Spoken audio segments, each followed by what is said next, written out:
घर बनवाने के लिए जो मटेरियल्स गिरते हैं उसको लेकर के, उसके रखने को लेकर के जो है विवाद हुआ। और विवाद में दो लोगों के बीच में, दो परिवार के बीच में जो गोलीबारी हुई उसमें 3-4 लोगों की जान गई है। शासन और प्रशासन एकदम बिहार से जो है चरमरा गया है, दुरुस्त हो गया है, कोई काम की नहीं है। तेजस्वी यादव बहुत ज्यादा व्याकुल है।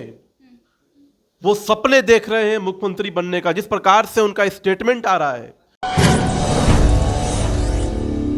नमस्कार, आप देख रहे हैं कलम इंडिया न्यूज और मैं हूं आपके साथ दिव्या पांडे। अभी हमारे साथ बातचीत करने के लिए भाजपा से मीडिया प्रभारी दानिश इकबाल जी, इनसे बातचीत करेंगे कि बक्सर में आज सुबह दो भाइयों के बीच में गोलीबारी हो जाती है। दोनों भाई आपस में लड़ाई झगड़ा करते, उसके बाद से फायरिंग हो जाता है। हम बातचीत करेंगे। Danish Iqbal ji, law and order तो काफी ज्यादा दुरुस्त हो गया है बिहार में। बक्सर की बात कर ले, आज जिस तरीके से सुबह में वहाँ पे हादसा हुआ है, दो भाइयों के बीच में झगड़ा हुआ, उसके बाद आपस में वो लोग भिड़ गए। देखिए, ये आपसी रंजिश का विषय है, आपसी विवाद का विषय है। दो परिवार एक ही समाज के लोग हैं और उनके बीच में जैसी सूचना आई है कि घर बनवाने के लिए जो मटेरियल्स गिरते हैं उसको लेकर के, उसके रखने को लेकर के जो है विवाद हुआ। और विवाद में दो लोगों के बीच में, दो परिवार के बीच में जो गोलीबारी हुई उसमें 3-4 लोगों की जान गई है। संवेदना प्रकट करते हैं जिनकी जान गई है, दुखद है। लेकिन इस प्रकार की घटना पे लगातार अपराधियों को पुलिस प्रशासन सख्ती से कार्रवाई कर रही है, उनको 24 घंटे के अंदर पकड़कर सलाखों के पीछे ढकेल रही है। तो बिहार में अगर कहीं कोई अपराध होता है तो प्रशासन और एक सुशासन व्यवस्था की जो सरकार होती है उसका स्पष्ट मानना है कि अपराधी को 24 घंटे के अंदर सलाखों के पीछे करना, और वो सरकार नीतीश कुमार जी के नेतृत्व में वो सरकार कर रही है। लेकिन विपक्ष कोई भी अपराधी जो है बचेगा नहीं।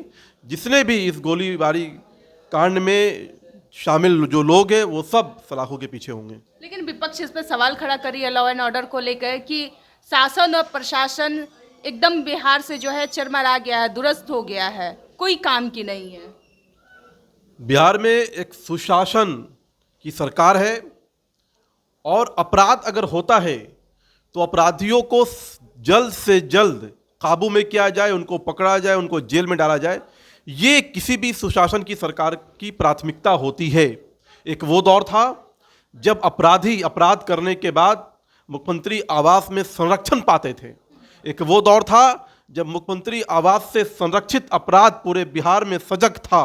लेकिन आज अगर अपराधी अपराध करते हैं, कोई माफियागिरी करता है, तो निश्चित तौर पर उसको बख्शा नहीं जाता है, उसको 24 घंटे के अंदर जो है सलाखों के पीछे डाला जाता है। तो ये फर्क है सुशासन की सरकार में और वो जंगल राज की सरकार में। तेजस्वी यादव ने बयान दिया है डोमिसाइल नीति को लेकर, कैसे देखते हैं? उनकी सरकार आएगी तो डोमिसाइल नीति 100% लागू कर देंगे, महागठबंधन की सरकार आएगी। देखिए, तेजस्वी यादव बहुत ज्यादा व्याकुल है।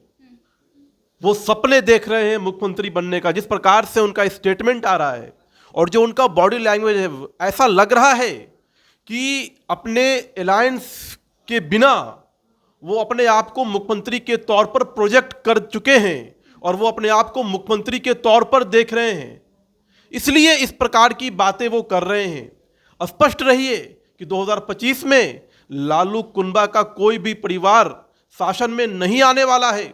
2025 में फिर से एक बार एनडीए की सरकार बनने वाली है। तो जब आप सरकार में आओगे ही नहीं तो इस प्रकार की लोभ लुभावन बातें जनता को बताने के लिए जो है ये गुमराह कर रहे हैं, जनता को जो है बेवकूफ़ बना रहे हैं। बिहार की जनता बहुत सजग जनता है, बहुत राजनीतिक तौर पर जो है जागरूक जनता है। उनसे मालूम है कि फिर से एक बार एनडीए की सरकार आने वाली है, इसलिए जितने खोखले वादे हो सकते हैं तेजस्वी यादव वो कर रहे हैं। लेकिन आप बोल रहे हैं कि एनडीए की सरकार आने वाली है, महागठबंधन लगातार कर रही है कि हमारी सरकार आएगी, युवाओं की सरकार बनेगी, युवा नेता चाहिए बिहार की जनता को, खटारा नहीं चाहिए, बुजुर्ग नहीं चाहिए, जो रिटायर हो गए उन्हें हटा दिया जाए। सबसे पहले अगर ऐसा विषय है तो सबसे पहले तेजस्वी यादव को अपने पार्टी के राष्ट्रीय अध्यक्ष के पद से हटाना चाहिए, जो कि एक सजा याफ्ता भी हैं और जो कि शारीरिक तौर पर बीमार भी हैं। हम दुआ करते हैं कि वो जल्दी स्वस्थ हों। इस प्रकार से तो उनको हट जाना चाहिए था राष्ट्रीय अध्यक्ष के पद से। और एनडीए की सरकार ने जिस प्रकार से पिछले 20 वर्षों में जनता के लिए जो डिलीवर किया है, नरेंद्र मोदी जी की सरकार और नीतीश कुमार जी की सरकार ने जो बिहार में बदलाव लाए हैं, चाहे वो एयरपोर्ट्स के माध्यम से हो, रेलवे के इंफ्रास्ट्रक्चर के माध्यम से हो। नरेंद्र मोदी जी के पहले मात्र 1000 करोड़ रुपए का रेलवे का बजट होता था बिहार के लिए। नरेंद्र मोदी जी के आने के बाद बिहार का बजट रेलवे के लिए 10,000 करोड़ रुपया हो गया है। तो किस प्रकार से बिहार के अंदर इंफ्रास्ट्रक्चर में बदलाव आया है, किस प्रकार से बिहार जो है तेजी से विकास की ओर बढ़ रहा है। लगातार यहाँ पे एम्स का निर्माण हो रहा है, मेडिकल कॉलेजेस का निर्माण हो रहा है, रोड्स का निर्माण हो रहा है, पुल और इंफ्रास्ट्रक्चर का निर्माण हो रहा है। और जो बेसिक सुविधाएं जो बिहार की जनता को मिलनी चाहिए, उसका पूरा फायदा डबल इंजन की सरकार बिहार की जनता को दे रही है। तो हम पूरी तरह से आश्वस्त हैं कि बिहार की जनता पुनः एक बार एनडीए पे जो है मोहर लगाएगी, एनडीए को पुनः सत्ता सौंपेगी, ताकि ये विकास की गति जो है और आगे बढ़ती रहे।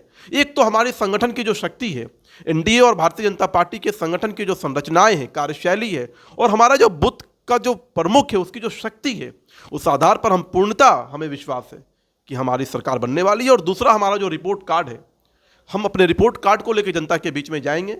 मैं तेजस्वी यादव जी को चुनौती के साथ पूछना चाहता हूं, तेजस्वी यादव जी, आपका क्या अचीवमेंट है? आप अपने माताजी और पिताजी के शासनकाल के एक अचीवमेंट को जनता को बताइए। तेजस्वी यादव जी पूरे बिहार में घूम रहे हैं, लेकिन एक भी अचीवमेंट की बात नहीं कर रहे हैं। वो ये नहीं कह रहे हैं कि जब मेरी सरकार थी, मेरी पार्टी की सरकार थी, लालू जी की सरकार थी, राबड़ी जी की सरकार थी, तो बिहार में क्या हुआ। एक अचीवमेंट बताइए आप, एक जो है रोजगार की बात बताइए आप, एक आरक्षण, एक